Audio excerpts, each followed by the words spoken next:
Allez, bonjour à tous. Aujourd'hui, une vidéo sur la fabrication de pain de mie. Okay, donc, le jour de l'examen du CAP, vous allez avoir, je répète, 5 kg de courant à peu près, du courant de la trad. Et en pains spéciaux, vous allez avoir soit des baguettes viennoises, soit du pain de mie, soit du pain complet, soit du pain de campagne. Ça, c'est en fonction du sujet. Donc, je vais détailler toutes les étapes. Pour mon pain de mie, je vais pas la faire compliquée. Je vous mettrai la recette en lien.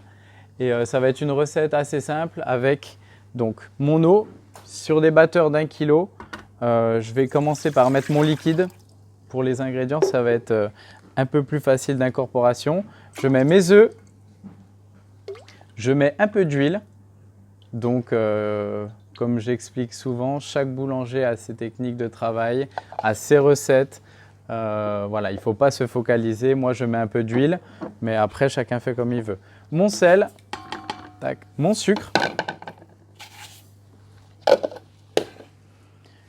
Je vais mettre un petit peu de beurre pour détendre ma pâte et ça va m'apporter un peu de moelleux aussi. Mon beurre, ma levure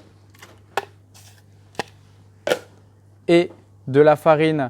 Là, j'ai pris de la farine T45 pâtissière, une farine avec, voilà, c'est pas de la gruau, mais je vais avoir assez de force, okay, pour avoir un beau pain de mie. Okay.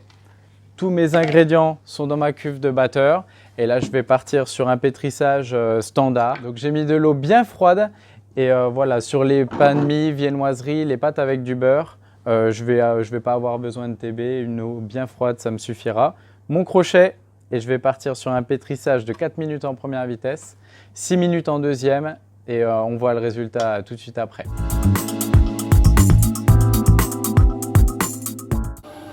Alors, la fin du pétrissage arrive. Là, ça va faire 6 minutes que je pétris. Donc, ma pâte, là, elle est assez lisse. Je vais en prélever une partie, okay, bien, en tirant bien fort d'un coup. Et je vais regarder si mon réseau se forme. Là, je vois que le réseau commence à être formé, mais il est un peu fragile. Je vais pétrir encore 1 minute, histoire d'affiner ça et d'avoir un réseau le mieux formé possible. Ça, c'est à vous de contrôler, maîtriser en fonction de la vitesse du pétrissage. Allez, je repars pour 1 minute. Alors, mon pétrissage est terminé. Qu'est-ce qui va se passer? Donc, je rappelle, à la fin du pétrissage, l'étape qui suit, c'est le pointage, la première phase de fermentation. Dès l'arrêt du pétrin, hop, il va avoir un début d'activité, une fermentation. Je prépare un bac en fonction, dans les fournils, vous verrez ce que vous pourrez trouver. Un peu de graisse, donc j'ai une pâte qui va être assez lisse, okay, parce que j'ai mis de l'huile, un peu de beurre aussi pour la détendre. Donc je prends un bac graissé, je prends une corne et là je vais bien décuver. Voilà, je vous laisse approcher. Donc, je prends une corne parce que ça épouse parfaitement le fond de ma cuve. Tout est fait pour. Et là, je vais travailler donc ma pâte. On voit qu'elle est bien pétrie. On a retravaillé pendant 1 minute. Donc, au pétrissage, on a pétri 4 et 7. Okay, j'ai juste allongé un petit peu parce que je voyais qu'elle n'était pas assez pétrie. Et là, je vais faire un rabat dans mon bac. Okay, donc, je rabats à droite, à gauche. Je plie une petite enveloppe et ensuite, regardez, je vais venir enrouler ma pâte. Hop, et là, je vais avoir un pâton bien fait, bien droit, prêt à mon pointage. Okay, laissez jamais des pâtes mal boulées en pointage. Toujours, je veux quelque chose de propre. Et je prends un papier guitare. Je viens filmer au contact. Ça, c'est toujours pour éviter que ça croûte. Le courant d'air, ça va apporter une croûte. Donc là, un papier guitare et je vais laisser un petit pointage de 30 minutes okay, sur le côté de mon tour à température ambiante. Et après, on attaquera la division et mise en forme, façonnage. On suivra tout ça. Allez, c'est parti. C'est parti.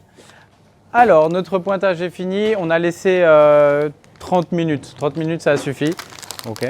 je vais attaquer ma division. Donc, je prends un coupe-pâte, un petit peu de farine, je prépare bien ma balance et un tour propre, clair, ok, pour pas trop se laisser déborder. Donc, je débac ma pâte et donc en fonction du moule, vous pouvez demander. Là, j'ai des moules assez standards à pain de mie. Je vais faire des pâtons à 450. Donc pour ma division, je vais diviser à 450 et faire une mise en forme boule. Une petite détente de 10 minutes et après je vous montrerai plusieurs façons de façonner le pain de mie. Pour ma division, donc à 450.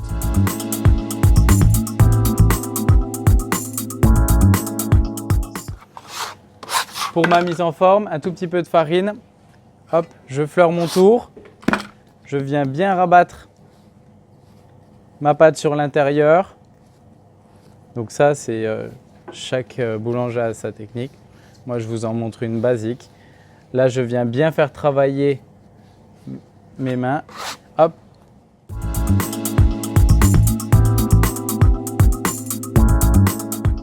Donc là, je vais faire ma détente sur le coin de mon tour, bien couvert avec un papier guitare, okay, pour éviter que ça croûte. Si vous le souhaitez, vous pouvez faire une détente aussi sur une plaque pour libérer l'espace et pouvoir avancer sur votre travail. Okay, moi, je fais une détente, mes pâtons bien couverts. Pendant ce temps-là, je vais préparer mes moules, okay, bien graissés, et je vais vous montrer aussi le fait de façonner un pain de mie avec un topping, c'est-à-dire un recouvrement avec du céréal. Nos 10 minutes de détente sont terminées, je vais passer à mon façonnage. Alors je vais vous montrer plusieurs façons de façonner. Déjà la plus simple, la plus rapide. Je prends mon bâton, donc je fleure, hop, je viens dégazer, je fais un premier rabat, je tourne, mon deuxième rabat, on entend les gaz qui essayent de s'échapper. Hop, je vais bien jusqu'au bout. Et là, je ne vais pas travailler sur un pain qui est bout en pointe. Okay, je vais avoir un pain, une forme bâtard standard. Je prends, tu peux décaler. Je prends ma graisse, je graisse bien mes moules.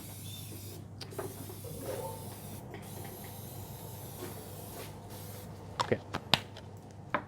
Hop, pour mon pâton, je vais le prendre par le milieu. Okay.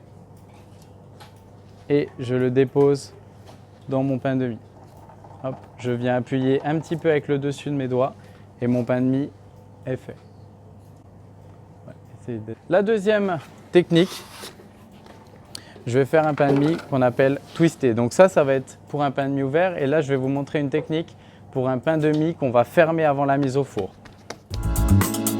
Là mon pain de mie est formé. Ce que je vais faire, donc je rappelle que cette technique, c'est exclusivement pour les pains de mie qui vont être fermés. Donc je vais diviser en 4, en 2, en 2, en 2. Là j'ai mes 4 morceaux de pain de mie. Okay. Et là, au moment de ma mise en moule, je vais prendre mes extérieurs, je vais les placer vers le milieu. Et mes extérieurs vont passer là.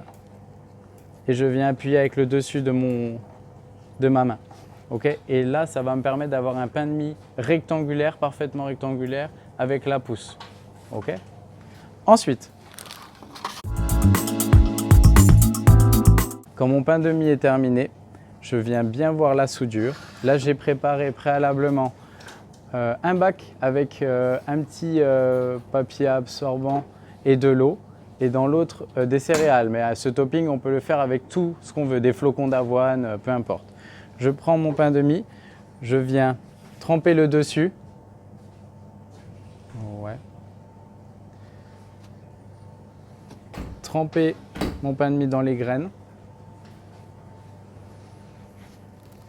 Et je le dépose, comme tout à l'heure, dans mon moule.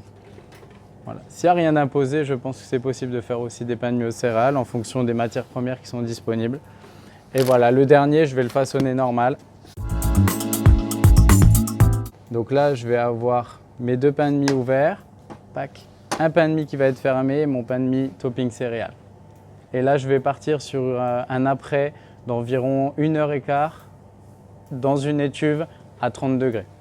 Notre après est terminé. Donc, on a passé 45 minutes dans une étuve à 30 degrés. Ok, je vais le faire pousser assez rapidement.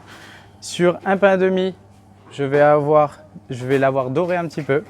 Sur le deuxième, je vais faire une saturation en buée. Vous voyez, je vous laisse approcher. Pour le pain de mie twisté, vous voyez qu'il prend tout le moule. Ok. Donc là, une fois que c'est arrivé à 45 minutes, là, je suis presque aux 3/4 de mon pain de mie. Je viens bien graisser le dessus de mon couvercle et je viens bien le fermer. Et là, je suis sûr que mon pain de mie va être rectangulaire parfaitement. Et mon dernier avec mon topping céréales. Là, tout simplement, je vais faire une saturation en buée, c'est-à-dire je vais envoyer de la buée pendant minimum 5 secondes. C'est ça qui va me permettre d'avoir une belle coque bien luisante, bien dorée. Donc, je fais une première saturation. Tac. Je prends ma pelle, je mets en milieu de four et on va enfourner pour à peu près 22 minutes. Donc, une fois que c'est mis, je viens repartir encore un petit peu sur ma buée. Vous voyez, vous allez voir la buée qui va sortir. C'est normal, c'est ce qui permet d'avoir un aspect bien brillant, bien bombé sur le dessus de mon pain de mie. Alors, la cuisson de nos pains de mie est terminée. Donc, je répète une chose aussi très importante.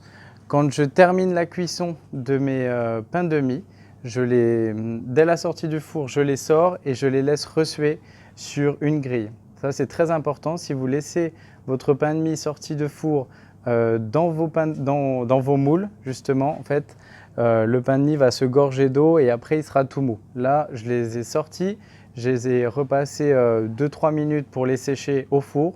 Allez, on va dire 5 minutes. Et après, ma cuisson est terminée.